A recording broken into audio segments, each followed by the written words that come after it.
coming out tonight to help us celebrate this age-old tradition of topping out. I'd just like to briefly explain the roots of this tradition and the meaning of the symbols that will be fixed to the final structural beam. Well, it goes pretty far back. As far back as 700 AD, the Scandinavians would hoist a tree to the top of the ridge as part of their completion ceremony. To them, the tree was a symbol of fertility. It was meant to wish the newlywed couple moving into their new home a happy and productive life together. The Teutonic tribes were attempting to appease the tree spirits for killing the trees and using the lumber to build their homes. Well, iron and steel eventually replaced lumber as the primary building material, and the ironworkers have kept this tradition alive. And we have the flag.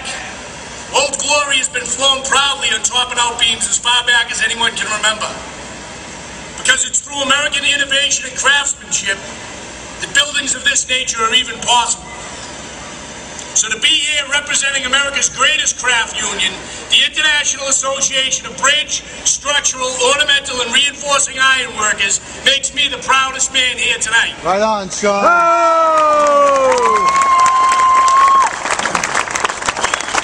This building here is special. It gives me a tremendous amount of pride and satisfaction to have served a role in the construction of it.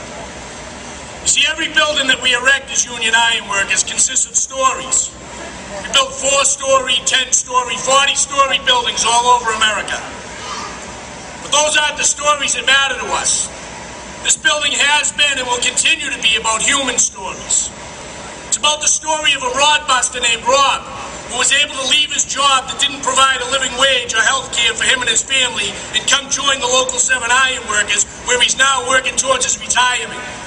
It's about a story of a woman named Christy, who was able to work in her own state and receive the training necessary to have a sustainable career in the construction industry.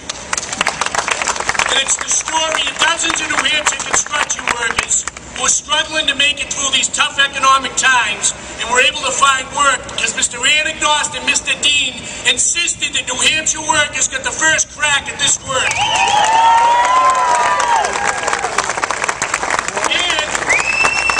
And because they recognize that an institution that exists to provide health care to a community would logically insist that its contractors provide health insurance.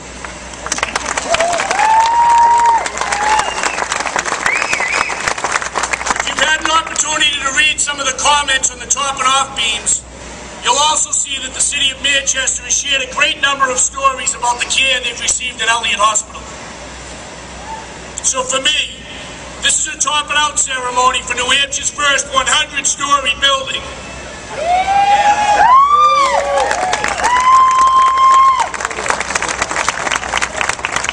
To the ironworkers on this job, guys, you really made us shine out here through your hard work and professionalism.